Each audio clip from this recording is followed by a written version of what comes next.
Sir, বেশ কিছুদিন ধরে দেখছি আপনাকে একটু অন্যমনস্ক লাগছে। স্যার, আপনার কি কিছু হয়েছে? আ আরে না সুমিন্দা, তেমন কিছুই না, শুধু মাথাটা একটু ধরে আছে। স্যার, 5 দিন হলো ওয়াটার প্রজেক্টের ফাইলটা আপনাকে দেওয়া। আপনার কথা ছিল দেখে সাইন করা।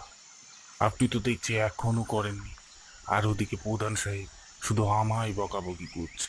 ও সরি সুমিন্দা, আপনি একটু দাঁড়ান, আমি একটু দেখে নিই, এক্ষুনি করে দিচ্ছি। না, এভাবে চলতে থাকলে আমি তো নিজেই পাগল হয়ে যাব। তাই সেদিন তখনই অফিস ছুটি করে বেরিয়ে পড়লাম। আমার অফিস আর বাড়ির মাঝামাঝি একটা জায়গায় হ্যাবলদার চায়ের দোকান। আমি মাঝে মধ্যে এই অফিস ছুটির পর হ্যাবলদার চায়ের দোকানে চায়ের পেয়ালায় কিছু সময় কাটাতাম। সেই তখনই কথায় কথায় হ্যাবলদার সঙ্গে একদিন শুনেছিলাম যে সে নাকি মাঝে মধ্যে চায়ের দোকান বন্ধ করে রাত্রিবেলায় ওই দোকানেই থেকে যায়।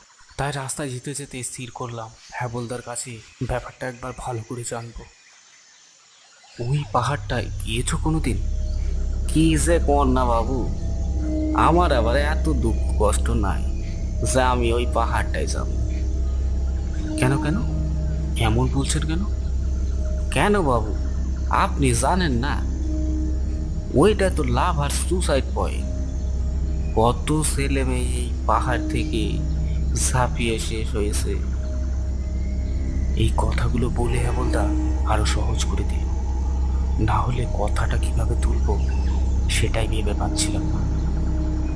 আচ্ছা হ্যাবলদা, আজকালের মধ্যে কি কোনো মেয়ে সুসাইড করেছে ওই পাহাড়টা থেকে? কই না তো বাবু, তেমন তো কোনো খবর নাই। এইসব তো অনেক কাল আগের ঘটনা।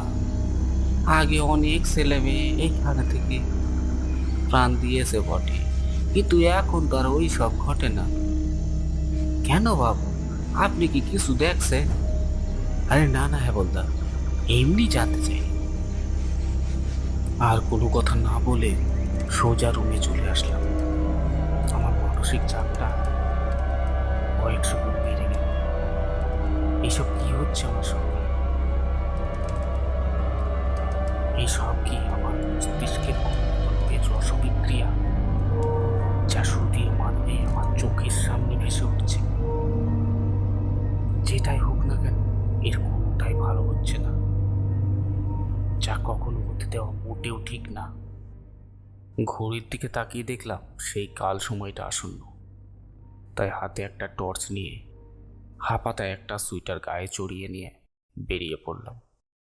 খুব একটা ঠান্ডা না হলেও বাইরে সনসনে বাতাসে একটু ঠান্ডা অনুভূতি হয়। দুপাশে ঘন আগাছা, মাঝখানে সরু ক্ষীণ একটা রাস্তা। মাঝে মাঝে হাওয়ার ঝাপটা আগাছাগুলিকে দুলিয়ে কানের পাশ দিয়ে এমন করে বেরিয়ে যাচ্ছে যেন মনে হচ্ছে কোনো একটি অশুভ শক্তি আমায় স্পর্শ করে বেরিয়ে যাচ্ছে। আমার পা স্তব্ধ হয়ে আসছে। শরীরের সমস্ত রক্ত হৃৎপিণ্ডের মধ্যে এসে ধপ করে হৃৎপিণ্ডের গতি যেন কয়েকশো গুণ বাড়িয়ে তুলছে। তবুও আমি মনে সাহস রেখে সামনের দিকে এগিয়ে চললাম। উপরটাতে এসে দেখলাম জায়গাটা একেবারে অদ্ভুত। চারিদিকে পাহাড়ের একখণ্ড চাটাইয়ের মতো ধুধু করছে। যেখানে একটা ঘাস পর্যন্ত জন্মায়নি, সেখানে একটা আস্ত গাছ সতেজভাবে দাঁড়িয়ে আছে। আশ্চর্য, সেখানে সেই গাছের নিচে একটা জায়গায় বসে রইলাম। কয়েক ঘন্টা পেরিয়ে গেল, আজ আর সেখানে কেউ এলো না। ফিরে যাওয়ার আগে একবার সেই জায়গাতে নিজেকে দাঁড় করালাম। আমার খুব জানতে ইচ্ছে হলো এইভাবে নিজেকে শেষ করতে কতটা বুকের পাঠা লাগে, কতটা কষ্ট, কতটা দুঃখ বুকের ভিতর চাপা থাকলে মানুষ এটা করতে পারে। সেখানে দাঁড়িয়ে নিচের দিকে তাকাতেই আমার বুকের ভিতরটা মোচড় দিয়ে উঠল। হাত পা সব ঠান্ডা হয়ে এলো, বুকের ভিতরে রক্তটা যেন জমাট বেঁধে গেল। আমি তখনই ছুটে নিচে এসে দেখলাম আমার শরীরটা ক্ষত বিক্ষতভাবে পড়ে রয়েছে, চারিদিকে একেবারে রক্তে ভেসে যাচ্ছে। তার পাশে বসে রয়েছে রক্তের মতো তার চোখ, ধূসর তার গায়ের বর্ণ, সে আমার শরীরটাকে একেবারে খাবিলে খুবলে খাচ্ছে।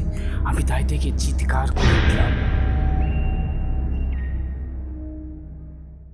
তারপর যখন আমার চোখ খুলল, নিজেকে একটা হসপিটালে পাই। পরে জানতে পারলাম প্রায় 1 সপ্তাহ আমি সেই হসপিটালে ভর্তি। চা বাগানের সেই মেয়েগুলোই রাস্তা দিয়ে যাবার সময় আমার চিৎকার শুনে আমাকে অজ্ঞান অবস্থা পায়। তারাই আমাকে হসপিটালে ভর্তি করেছে। তাদের মধ্যে একজন আমার সেবা যত্ন করে আমাকে সুস্থ করে তুলেছে। সেই আজ আমার জীবন সঙ্গিনী। বর্তমানে সেই বাড়িটাও পরিবর্তন করে দিয়েছে। মাঝে মাঝে স্মৃতির চিলেকোঠা থেকে ধুলো পড়া সেই স্মৃতিগুলো বেরিয়ে আসে। এখনো বুঝে উঠতে পারিনি আদেও সেটা আমার স্বপ্ন ছিল না সত্যি। তবে যাই হোক, বর্তমানে আর আমি তার সত্যতা যাচাইয়ের চেষ্টা কোনোদিনই করিনি। সমস্ত বোধ অভ্যাসগুলো ত্যাগ করে আজ আমি চৌকা করলাম। কি বলো, তাই না শোনা? এই নাও তোমার চা। তবে সবশেষে একটাই কথা বলবো, আমার জীবনের গল্পটা আপনাদের কেমন লাগলো সেটাই না হয় জানিয়ে ফেলুন, একটা ছোট্ট কমেন্ট করুন। আর হ্যাঁ, সাবস্ক্রাইবটা করতে ভুলবেন না। আরও ভালো ভালো অন্য কোনো গল্পের জন্য। ভিডিওটা দেখার জন্য সবাইকে ধন্যবাদ।